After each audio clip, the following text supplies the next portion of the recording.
Boaz was a Zaft asteroid fortress that is now most famous for being destroyed by an Alliance nuclear attack. But there is of course more to its history than just that. In today's episode of Gundam Lore, we're having a look at the origin of Boaz. And if you still crave some more mecha goodness after this video, Ryan Tank's newest book, To Be an Ace, is out today for only $3.99 or for free if you're a Kindle Unlimited user. If you read Strength of 1000, the first one in the series, you know exactly what to expect. Unique mechs designed and illustrated by professional artists on the outside and on the inside, a great story written by a passionate author out of love for the mech genre, and a cool mix between the real robot and super robot genre. But this time, there's a heavier focus on the super robot genre, as our heroes have to deal with a plot orchestrated by an ace pilot and his demonic companion. And if you haven't checked out the first one yet, until the 8th of May you can get it for only 99 cents as an ebook, and if you sign up to the newsletter with the link in the back, you will get his 4th book for free. All links, including a free download to the Kindle app on phone or PC, are in the description down below.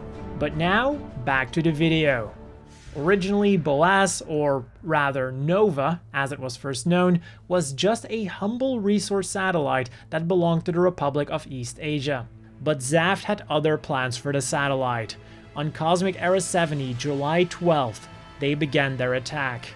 The Earth forces of course had no intention of easily giving up Nova. They were able to defend the satellite for a month, but Zaft eventually gained the upper hand and took control of it.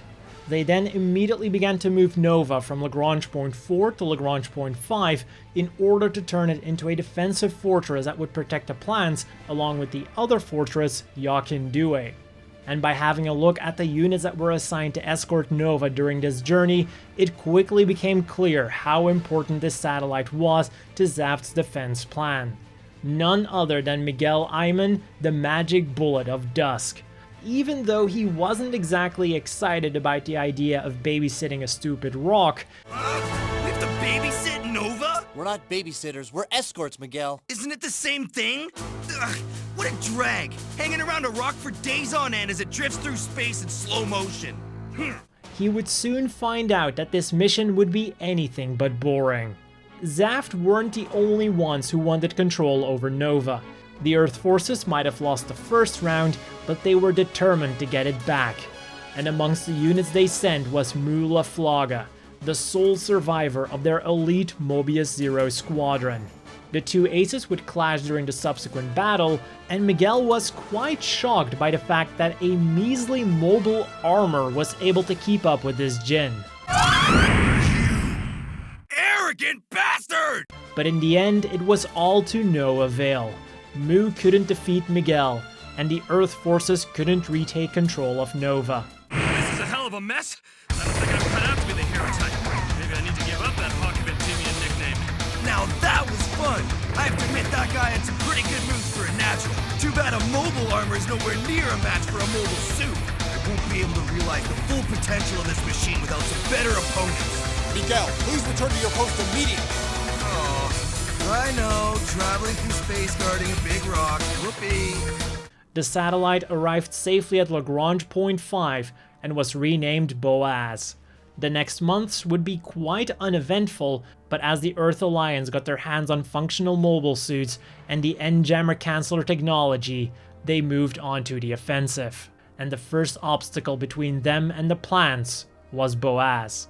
The plan was simple and effective. The first wave of attack would lure out the Zaft defenders and soften them up for the second wave, the Peacemaker Force and their nuclear missiles. Amongst this first wave of attack was Lieutenant Morgan Chevalier, a former tank commander who became a mobile suit pilot. And this veteran didn't just pilot any old dagger, he had the spatial awareness required for piloting the 105 dagger with the gun barrel striker pack. Lieutenant Chevalier, what is the condition of your machine? I'm good. That gun barrel pack you fellows installed is really gonna come in handy. I have to say I'm a little surprised. Out of all the soldiers we examined, you were the only one with the necessary aptitude to operate the gun barrel system. It's not that strange. There used to be a whole Mobius Zero squadron, and if you looked hard enough, you could probably still find some of them. After all, wasn't the gear you gave my mobile suit originally made for someone else? Yes, but he turned out to be a traitor. Yeah, that's right. Forget about him. Tell me about the mission. Right. During the battle, he'd face off against Mikhail Kost, a Zaft ace that we'll look more into during another Gundam lore video. But ace or not, Morgan was able to drive him off, and soon the mobile suits had completed their task. The defenses of Boaz had been sufficiently weakened, and the Peacemaker force was able to move in. This was the end of Boaz, and for Morgan, it seemed to mark the end of an era. With the renewed use of nuclear weapons, the old soldier couldn't help but wonder how much of a victory this truly was. Is this really an honest victory? Burning the enemy with nuclear fire? There's no strategy in that. Well, maybe my kind of thinking is outdated. Or maybe the top brass are crazy. Oh, now that's irony for you. They call me the Moonlight Mad Dog, but I'm the one questioning their sanity. And while the fortress was vaporized, at the very least it was able to carry out its duty, protecting the plants. And that's all for today's episode of Gundam Lore. As you probably noticed with the gameplay footage, this was another great story from the very mediocre Never Ending Tomorrow game. My favorite thing this time was definitely seeing Moolah Flaga popping up during the pursuit on Nova. It's always nice to learn more about what Moolah Flaga was doing before the Heliopolis incident. And for those who are still watching, I'll have a poll on this video to decide the topic of next month's Gundam Seed lore video. So then, all that's left to do now is to give a big thank you to Ryan Tang for sponsoring this video, and as always, a big thank you to the Patreon supporters. I hope all of you watching have a great day, and I'll see you all next time.